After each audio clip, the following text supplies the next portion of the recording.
Hey, everybody, and welcome to the Giants Chatter podcast. This is episode 1. It is November 9th, 2025. My name is Jesse Flora, and I will be your host of this brand new podcast. And I'm so excited. I'm a huge San Francisco Giants fan. Have been born and raised watching Giants baseball, and I'm passionate about it. I love my team. I love talking about my team. And I love listening to podcasts about the San Francisco Giants. Now, I've noticed a problem in the podcast world when it comes to the Giants. And I don't mean this in a major, I don't mean to attack anybody, but they are pretty boring. Most of the podcasts that I have found about the Giants are not really fun to listen to. They're not super engaging. And honestly, some of their expert knowledge is not very knowledgeable and definitely not coming from a fan perspective. And so I wanted to make a podcast that brings in the passionate fan perspective while also balancing all the analytical statistic stuff that is very important. But I wanted to have a podcast where the host can be honest about disappointments without feeling like they're, letting down their good buddies that they, talk to a lot when they're reporting. Or, I wanted to create a podcast that is actually engaging to listen to, not just the host dumping stats and information. We're going to have a dialogue about this. We're going to wrestle through some of the frustrating things throughout the season and some of the exciting things throughout the season or the off season. And so that's the whole hope with the Giants Chatter podcast, is to create a podcast that is engaging and fun to listen to, because the Giants, when they're in certain seasons, are engaging and fun to watch. And so, excuse me. So I'm excited. We're getting started. This is episode 1. The goal is to have, throughout the offseason, 2 episodes per week. And then in the regular season, or maybe starting in the spring, switch to 3 episodes per week. And during the season, we'll break down, we'll strategically time the episodes so that way they're coming in between a series, so we can break down a series and then look forward to the next series. So that way we can keep up throughout the whole season. But during the off season, we're going to keep it to 2 days a week. Not exactly sure what days of the week quite yet. It might be a little sporadic. We'll see what happens. But then if the Giants make any big moves, or there's a big rumor that's out there about somebody the Giants are looking at, then we'll get on here and we'll talk about it and we'll break it down and we'll get excited about it. So anyway, this is episode 1, and we are going to be breaking down the positions, and we're going to be giving a grade to each position group. And we're going to break it down a little bit of a different way rather than just infield, outfield. We're going to break it down a little bit more specifically, and we're going to look at the 2025 season, and we're going to give grades to each of those positions. We're going to break down some of the stats and some of the metrics from these players, and then hopefully we can, through that, diagnose some of the areas of need for the Giants moving into this offseason with free agency, maybe even trades. And so the way we're going to break it down, we're going to look at catchers, we're going to look at DH, that should be pretty quick, and then we're going to take the left side of the infield, and then we're going to break down the right side of the infield, because the two are very different. The two are very different, and the Giants are at different places with both. And then we're going to take the outfield as a whole, and then we'll look at starting pitching, and then we'll finish with relief pitching, which every year relief pitching is such an interesting world. And then we're going to finish today's episode with something I want to do consistently. We're going to do a random Giants player search. We're going to ask ChatGPT to give us a player from the 90s or the early 2000s, and we're just going to dive in and see who ChatGPT gives us and see their stats and reminisce on the good old days, maybe, unless it's some terrible player that we all forgot about. But let's get into this. Position grades. We're going to start with the catcher position, and obviously for the catchers, that's Patrick Bailey, and that's mostly Patrick Bailey and Andrew Knizner. We saw individuals like Logan Porter. We never saw our good friend Tom Murphy. Again, one of the strangest and now worst contracts of the Farhan Zaidi era, which, by the way, because nobody will say it, I'll say it. That was, besides 1 year, and honestly, in hindsight, maybe Gabe Kapler had more to do with it than I gave him credit for. But if you look at 2021, obviously the big names, then the guys who were around pre-Farhan Zaidi were the ones who led the charge: Buster, Crawford, Belt, and so on and so forth. Besides that year, what a horrible era for Giants baseball. Can we be honest about that? Some of the contracts from Farhan that he gave out were absolutely terrible. You think of Tom Murphy, Tommy La Stella. I I'm gonna get fired up. That's for another episode. But anyway, back to it. The catcher position. So mostly Patrick Bailey is our main guy here, with Andrew Knizner being the backup. Now Bailey, first of all, just got robbed of a platinum glove. Platinum glove going to Fernando Tatis for playing right field, and really not having that amazing of defensive metrics. We've got Patrick Bailey, who scores off the charts defensively. And so first of all, when it comes to Bailey, I've got strong opinions about Bailey. I'll be honest. I'm not the biggest Patrick Bailey fan. Defensively, I love him.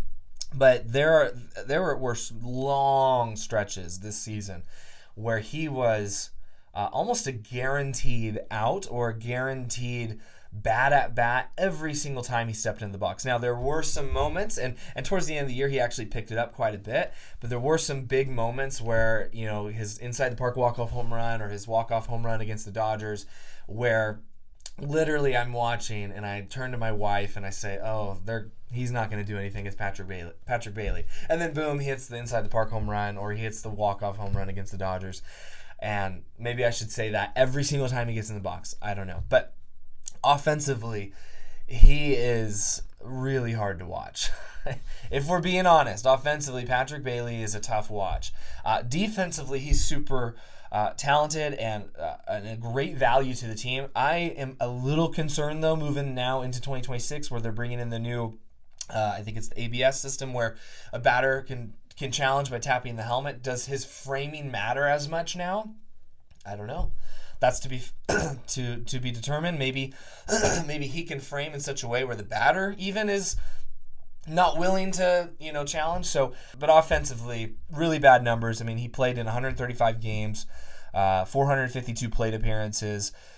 Some of the counting metrics, which people usually now push aside, I still care about him. Only 6 home runs, not really great. He had a 6.6% walk rate, which is very low compared to a pretty high 29.4% strikeout percentage, which is not great. He hit 222 batting average with a 277 on base and a 325 slugging. That's not gonna cut it. That's not gonna cut it offensively. And so with Bailey and then Knizner, Knizner was a solid backup. But because of Bailey's defensive value, it's going to raise the grade. I was going to give the catcher position a D just because offensively it's so bad. But I'm going to give it a C because Patrick Bailey's defense is an A+, and his offense was an F. So we're going to meet in the middle. And we're going to go with a C for the catcher position. Okay, let's move on to the left side of the infield. So left side of the infield, looking at third base. Actually, sorry, I got ahead of myself. We're going to look at DH. And essentially this one's pretty short and honestly kind of molds together with first base a little bit, but we're going to look at DH. Obviously, Rafi Devers, when the Giants traded for him, he didn't play first base for a while. He started at DH mostly. You saw multiple guys kind of filter in through there, including at the end of the year some of Bryce Eldridge's at-bats came in the DH spot. Wilmer Flores, and then whenever somebody needed a day off. And so it's kind of not fair necessarily to put I'm gonna take Rafi Devers out of the DH spot. I'm gonna consider him in the first base, although likely in the future he will probably have more time in the DH spot than he would at first base. But just for the sake of this, I'm just going to look at everyone else besides Rafi Devers at the DH, and I'm going to give it a D. I'm going to give it a D+, because it wasn't really solidified until they traded for Devers. But even then, after Devers kind of got used to first base, he ended up playing a lot of time at first base. So even in that stretch, there wasn't really a solid DH the Giants could turn to. And no, I'm not an advocate. When they went out and got Jorge Soler, I was curious. I was open-minded. But I don't love the idea of having you have one guy and he's your DH and you put him in there every single day and he can't play the field. I don't think there's value in that. I think everybody on your team needs to have at least somewhat of an ability to go out and play the field if needed. And so that's why I kind of, I appreciate the Giants, even Devers, who probably will get most of his time at DH, especially if Eldridge establishes himself. He's very capable of playing first base. He played a pretty decent first base. And so while I am okay with the Giants mixing and matching and putting different people in DH, it wasn't great. Wilmer Flores, I'll say this. The first half of the year was better. Wilmer got off to a hot start at the beginning of the year. It looked like vintage Wilmer Flores. And if you think about it, he was on fire, leading the league in RBIs, and some of his slugging percentage was extremely high. But the season did not end well for Wilmer. He kind of hit his wall and then faded out. Ended up with a negative -0.2 WAR according to Fangraphs. Hit 241 with a 307 on base and a 379 slugging. That was his slash line. 16 home runs. More than we expected, honestly, with Wilmer. And we kind of thought his career was possibly winding down, and it might be, but he ended up having some life, especially in the first half. So his first half scored much higher, second half not so high, and then just some of the other pieces they brought in. And so we're going to go with maybe a D+. Because the first half was stronger, and if Devers was included, we'd move that up to a B. But I'm going to put him in the first base position this year because he spent a lot of time over there. Okay, let's move on to the. We'll go to the right side of the infield first.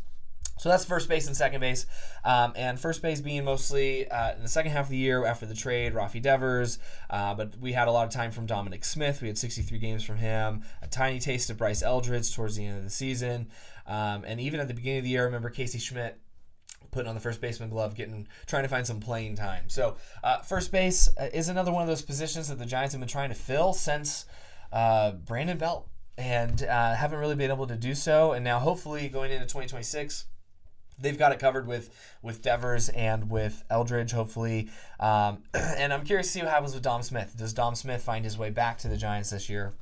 I don't know if there's a spot for him, but I did enjoy Dom Smith. The season started, though, with LaMonte Wade Jr., if you remember. We love Lamont. We have great memories of Lamont and his time with the Giants and late night Lamont. And 2021 was such a huge season, but my goodness.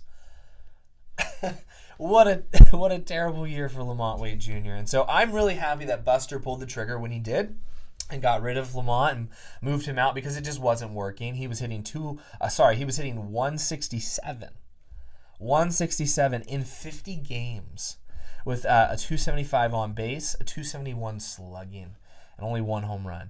It just wasn't working. And so for Buster to go and make that move and bring in Dom Smith to replace him was a major upgrade. And so let's look at Dom Smith's numbers. He played in 63 games with 225 plate appearances, hit 5 home runs, had a 284 batting average, a 333 on base, and a 417 slug. So much better numbers there.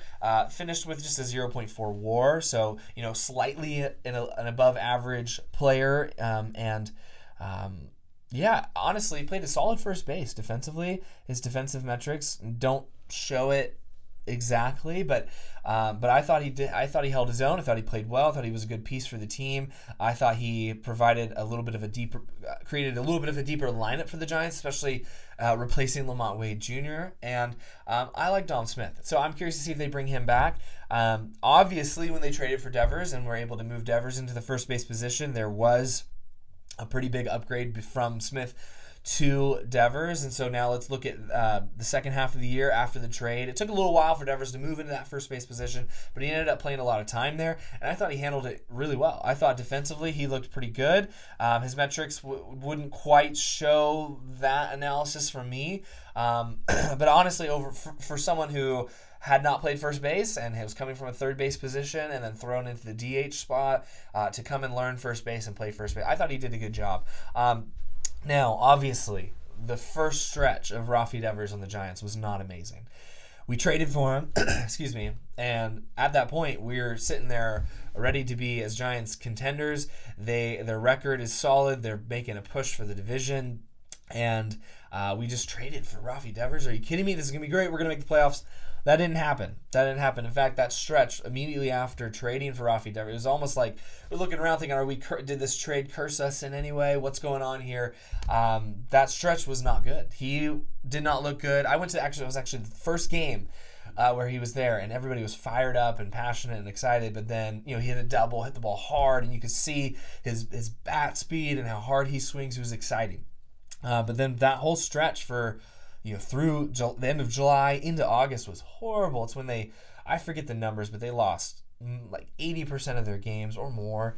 And the Rafi Devers trade was kind of looking like maybe we cursed our team in the long run. But then he really kicked it into gear. His late August and September numbers were fantastic, and he ended up hitting more home runs with the Giants than he did with the first half of the season with the Red Sox. He hit 20 home runs with the Giants and hit in 90 games with the Giants a 236 average, not amazing, but a 347 on base is solid, and a 460 slug. And overall, ended up having a really strong second half, and I'm just excited for the future to have a bat like that in the middle of the order. And so, because of Rafi Devers, we're going to give. We're going to move on to second base as well. Second base, we're looking at Casey Schmidt. Spent a lot of time there, 95 games. He moved around a little bit, but a lot of time at second base. The season started with us thinking that Tyler Fitzgerald was going to be the answer. Had a great year last year in 2024, but then he came into 2025 and just was not the same.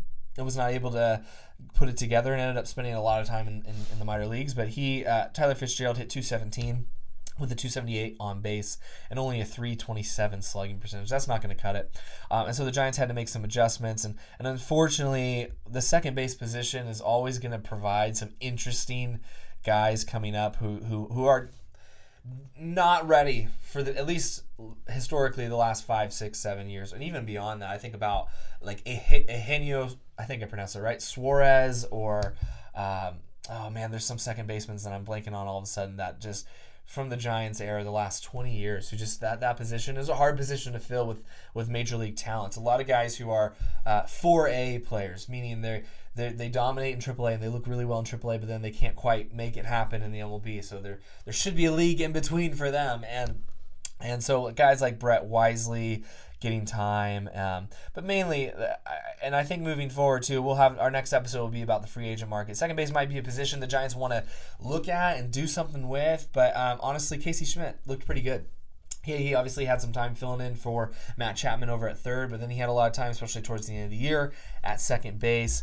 Average 237, not amazing, but we need to get out of our minds that 300 is like the level of excellence. That just with pitching nowadays, that has lowered. So 237 is maybe like a 260 average 10, 15 years ago. 305 on base, I would like to see that go up. But a 401 slugging, which is pretty solid. He had 12 home runs, including that one massive home run off of Yoshinobu Yamamoto with the Dodgers. Just a massive home run in that series. That's kind of when the season kind of all fell apart after the Giants made that trade. But anyway, Casey Schmidt played a solid second base. Hit the ball pretty well. I like him. I think he provides a threat within the lineup. He deepens the lineup more so than some of the other guys, especially someone like Brett Wisely, who, in my opinion, has no business being on the MLB roster. So the second base position might be one they want to address in the offseason through free agency or trade. But I'd also be happy if they just ran Casey Schmidt back out there and gave him a full season to see what he can do. And maybe Tyler Fitzgerald can kind of be that super utility guy who can play all over the field. But we're not going to get into that. That's for the next episode, talking about what the Giants should do. But we're going to give the right side of the infield a grade, and if Devers played the whole year at first base, it'd be higher. But we're going to go with the C+. And Devers is pulling that up because second base was not great this year. And besides Devers, Dom Smith was okay at first, but we had to deal with Lamont at the beginning of the year. And so we're going to go with a C+, thanks to Devers pulling that up. And now we're going to move on to the left side of the infield. So third base and shortstop. And this is going to be one of the higher grades because if you look at WAR and you sort the stats by WAR, you got Willy Adames and Matt Chapman sitting right at the top. These were your most valuable, most important players on the team for the entire season. Now you can include Devers into that mix, but Chapman and Adames are going to be the anchor. Now, it didn't start great. Adames did not look good for a long stretch. He ended up finishing the season very strong, had a good year, but the first month or two we were wondering, is he going to ever turn it on? Is he ever going to get going? Are we going to see the Adames we saw in Milwaukee, or is this just the curse of Oracle Park again, where nobody can hit home runs here? And that was not the case. He finished the year with 30 home runs, first Giants player. I mean, Devers hit 35, but that didn't quite count because he hit 20 in a Giants uniform. But the first Giants player since Barry Bonds, which that is wild to say, but the first Giants player since Barry Bonds to hit 30 home runs. And honestly, I'm glad it's over because I was getting sick of that conversation. I was getting tired of remembering that. Adames 30 home runs, hit 225 with a 318 on base. So those two are not amazing. That can increase hopefully next year. But a 421 slug is pretty solid. He played a good shortstop. His defensive metrics actually are really solid. He's a solid shortstop. And I think, obviously, we could talk about his clubhouse presence. That matters. That really matters. I think sometimes people get super analytical and they forget some of the intangible stuff. It's some of those intangibles that really make a difference. And so we see that with Adames. But he played a solid shortstop, and after the first month and a half, 2 months, really the bat really got going, and he became an anchor in that lineup. And then Matt Chapman over at third base. My goodness, we have the best third baseman in the league, in my opinion. Even though he's starting to get older, he's still playing a very high-quality third base, and the bat looked really good too. Unfortunately, he only played 128 games. We need him to be healthy. You noticed a difference when he wasn't in the lineup. You could see, if you could feel it. You could feel the difference. Matt Chapman just provides that, just another bat that is that has power. That he's going to give you a quality at bat, but when he was in the lineup, he had 231 batting average with a 340 on base, really solid, and a 430 slug, which is also really solid. So because of his bat and his defensive metrics, Matt Chapman, I'm going to give him an A at that position, and then I'm going to give Willy Adames a B. And so we're going to meet in the middle. We're going to go with a B+ for the left side of the infield. That's one of our best parts of our team, that left side of the infield. Okay, we're going to move now into the outfield, and we're going to take it as a whole. We're not going to break it down by position, and so we're taking our outfield as a whole. So that's headlined by Jung-Hoo Lee, Elliot Ramos, and then Mike Yastrzemski spent a lot of time in right field before they traded him to the Royals. But then we saw some Drew Gilbert out there. We saw, and I forgot to mention a part of the infield mix, Christian Kostu. I thought he was decent. Sorry, I didn't mean to get off track there. I thought Christian Kost was decent, and I'm curious to see what role he has. Okay, moving back to the outfield. Luis Matos got some time. He got 57 games. Drew Gilbert brought some excitement towards the end of the year. We got a little bit of Daniel Johnson, some Grant McCray. Outfield, there's always going to be names that just, you're like, oh, I forgot he played for the Giants this year. I forgot he had 15 games randomly in June. But mainly, we're looking at Jung-Hoo Lee, Elliot Ramos. We got to look at the first half for Mike Yastrzemski, and then Luis Matos, Drew Gilbert. That's kind of the main core that we saw this year. Drew Gilbert really only played in 39 games, so it was a small sample size, but he brought so much energy, and some of those clips are just hilarious. And so he had our attention, and so we got to talk about him. He hit 190. I think his crazy clubhouse presence makes us forget that he really wasn't tearing it up. He hit only 190 with a 248 on base, a 350 slug. Just had some great moments, though. He played a good right field, solid defensive metrics, played a decent right field. Luis Matos, he's one of the players that keeps disappointing me. I keep thinking he's going to break in at some point, and this is how I thought about Elliot Ramos for a long time, and then he suddenly did. And so maybe there's hope that this year Matos is going to be the one that breaks in, or that, even Marco Luciano, my goodness, what's happening? That's another conversation. But my hope is that, like Elliot Ramos, one of these guys, Luis Matos, can just finally break in and hit his stride. He's one of those guys that tears it up in the minor leagues, wins awards in the Winter League and MVP in the Winter League, and but then just doesn't do it. Hit 221.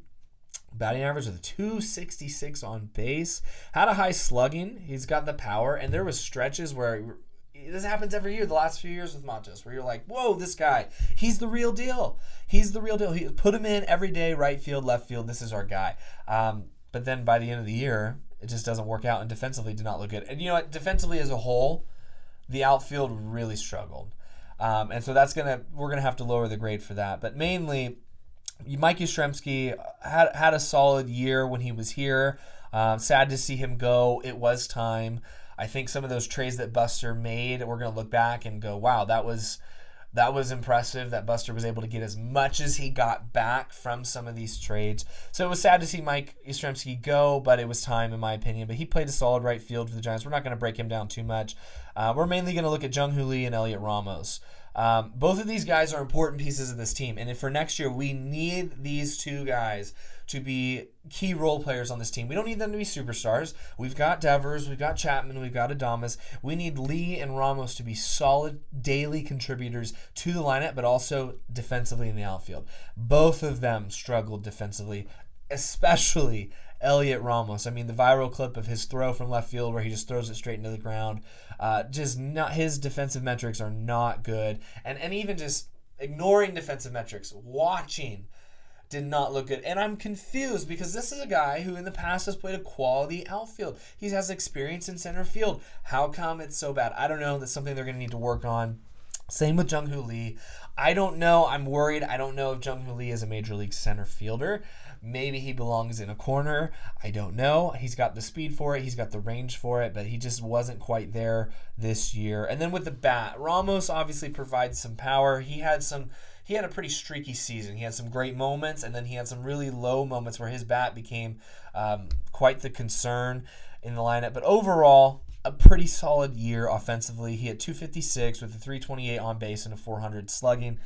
Hit 21 home runs and finished with a 1.1 WAR. So not a bad season at all, but not as good as he could have done. Not his all-star year the year before. And so hopefully we see a little bit of a bounce back both defensively and even an uptick offensively from Ramos next year. I love having him in the lineup because he's not going to sit in one of those spots in the lineup where you need the star to be. He can be in the sixth spot, or he could hit in the second spot. He could lead off.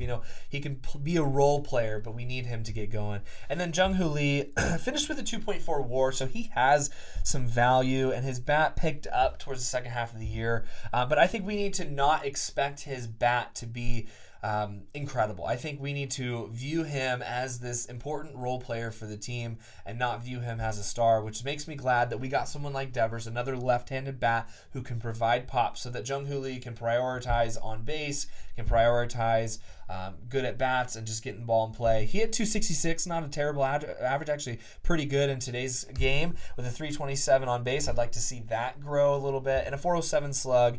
He had 8 home runs, had 10 steals. That's where I want Jung Hoo Lee. That's where I want the entire Giants to step it up. There's no reason that Jung Hoo Lee should only be stealing 10 bags. He's too fast for that. They need to work on that as a team.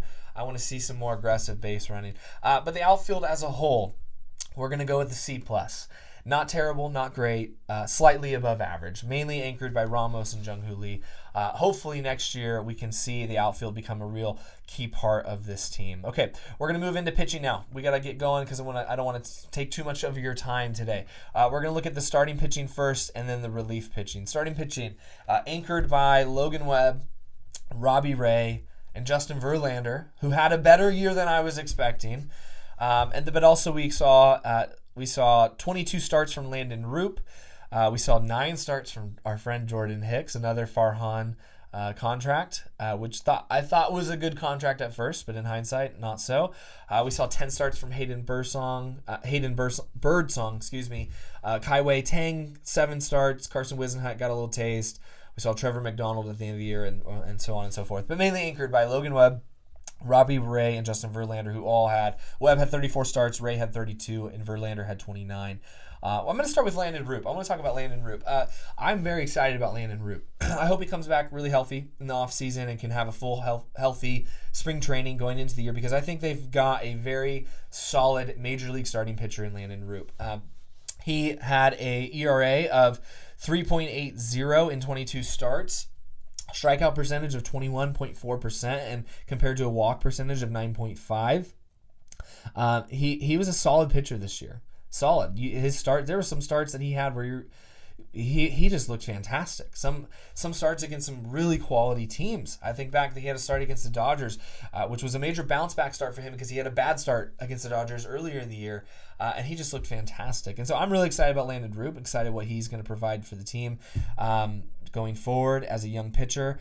He surprised me. I was expecting it to be Hayden Birdsong or Kyle Harrison to get that job, but it ended up being Landon Roop, and I was a little surprised and taken aback, but then quickly he's got the stuff, he's got the demeanor that needs to be there, and so I'm excited for the future for him.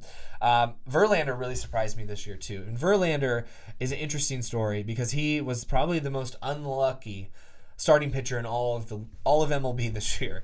I went to a game where he pitched very strong against the Rockies and should have gotten the win, but then the Giants blew it in the late innings. And I wish I should have done some research and figured this out. There were probably 2 handfuls worth of starts where he put in a quality, solid start, good enough to get him a win, if you care about that anymore. I know he does, because he's pursuing his 300, going for 300 wins.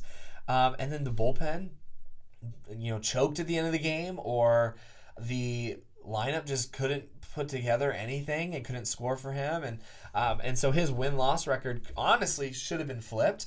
But if you look at the other numbers, you'll see he had a solid year. He started a little slow, but that whole second half, he was right up there with Logan Webb and Robbie Ray as being one of the best pitchers on this team. And so he finished with a 3.85 ERA, a 2.2 WAR, which WAR with pitchers is kind of hard to figure out how it works, but really solid year for Justin Verlander. I honestly, this is for a free agency show or for our next episode, I would love to see them bring him back, because you can't have too much pitching.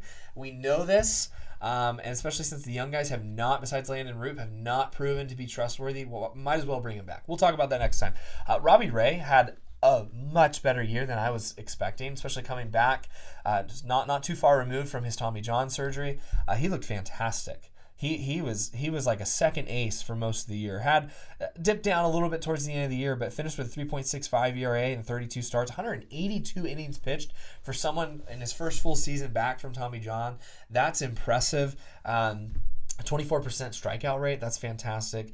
I'm super excited for Robbie Ray. He's a great left-handed complement to Logan Webb. But then the ace, Logan Webb, puts in, again, another fantastic season. We are lucky to have an ace as a fan base, because there are teams that don't, and they're figuring it out, and we've seen that too. But Logan Webb has really taken on that role, and every single year you know what you're going to get from him. Hopefully that continues on. Obviously, as pitchers get older, you never know.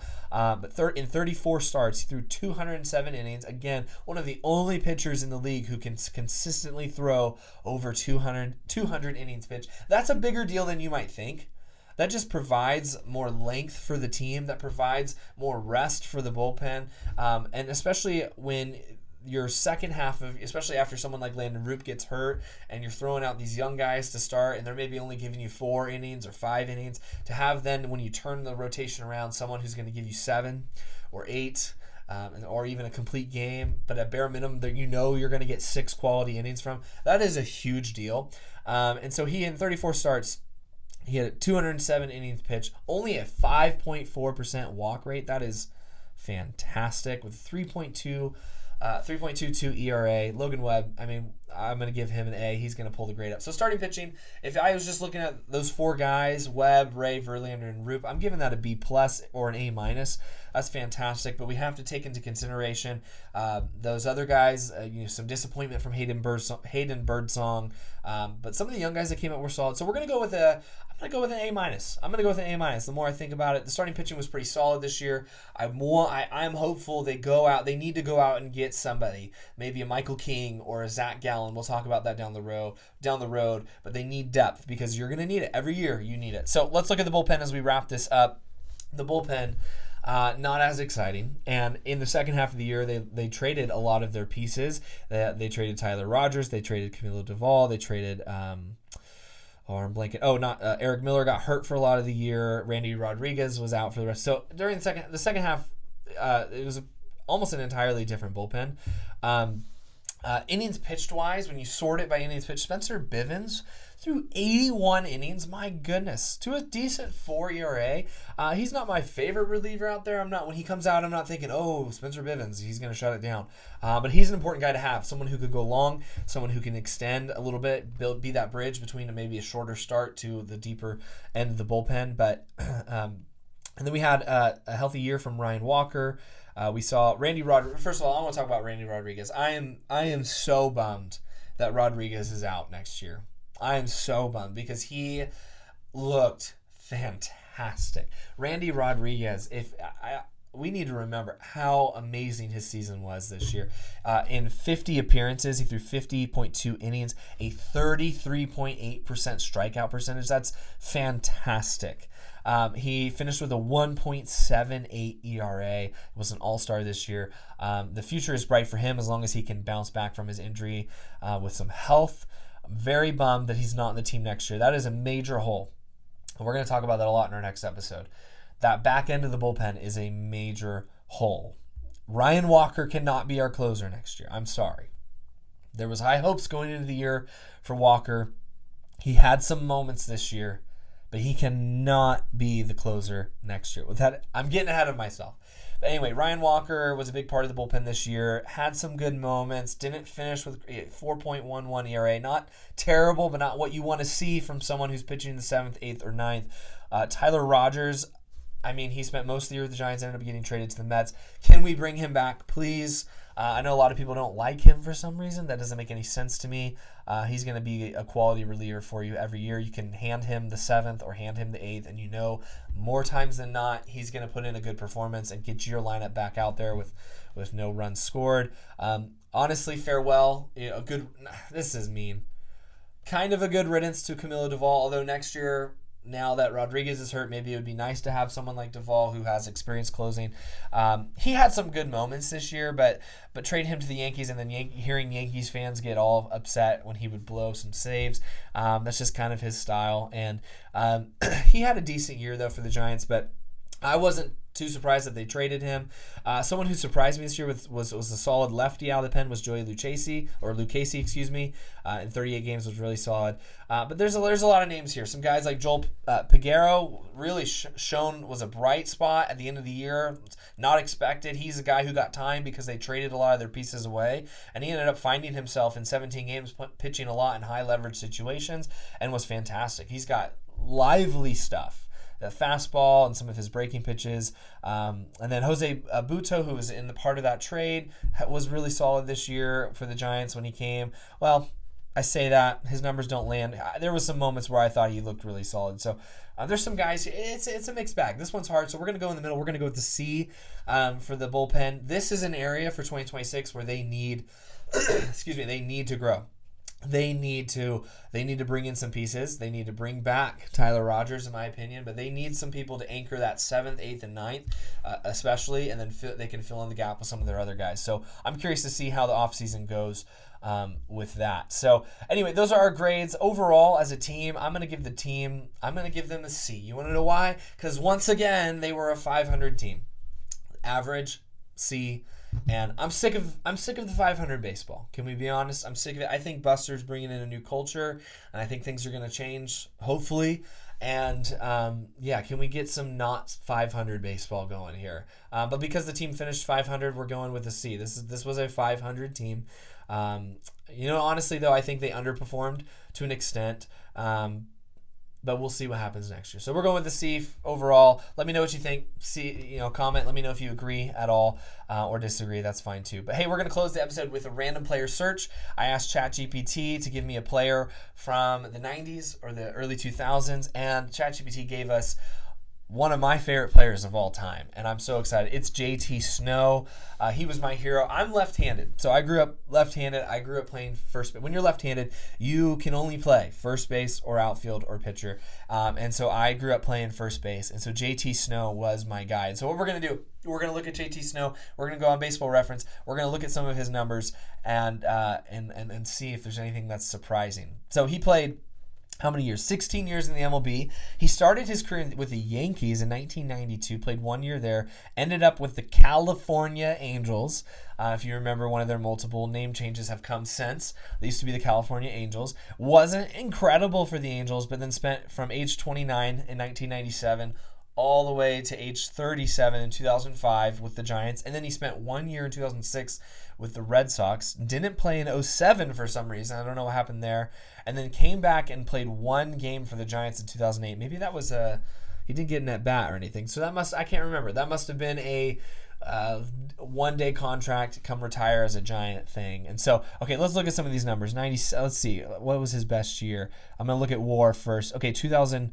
Okay, let's start 1997, his first year with the Giants. He had a 2.9 WAR, played 157 games, had 149 hits, 28 home runs. JT Snow was not a home run guy, but he came in and hit 28 home runs with 104 RBIs.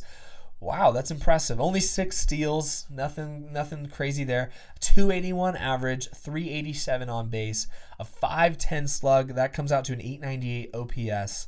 With a 135 OPS plus, that's about 35 points above average there, above league average. He finished with a Gold Glove that year, one of his 6 Gold Gloves in his career. He hit 6 in a row, in fact. This one came right in the middle. He finished with MVP voting number 26. JT Snow, that is a fantastic year. 28 home runs, 104 RBIs. Okay, I'm going to look at one more year for him. 2004 was his highest WAR of his career with the Giants with a 3.3 in only 107 games. That's impressive. 417 plate appearances. He hit 12 home runs, so the power wasn't there that year. 60 RBIs. Hit 327, though, with a 429 on-base percentage and a 529 slugging. Did he have a ton of doubles? He hit 32 doubles in 107 games. That's impressive. 146 OPS plus. His OPS was 958. He almost had a 1-dot OPS, 1,000 OPS there. That was impressive. Never was an all-star. Wasn't an all-star that year. Wasn't an all-star in 97. Never made an all-star team. That's surprising. But my goodness, JT Snow, for me, he was my guy. I remember he used to tuck his chin close, and sometimes he would bite his sleeve like this, and I loved that. And so I'm like 8 years old, biting my sleeve, getting ready to bat, and just, man, JT Snow was my first, honestly, Bonds was amazing, but Snow was my favorite player. And just because he was lefty like me, he played first base, and yeah. So, side note, I just see this here. During the early portion of his career, he was a switch hitter.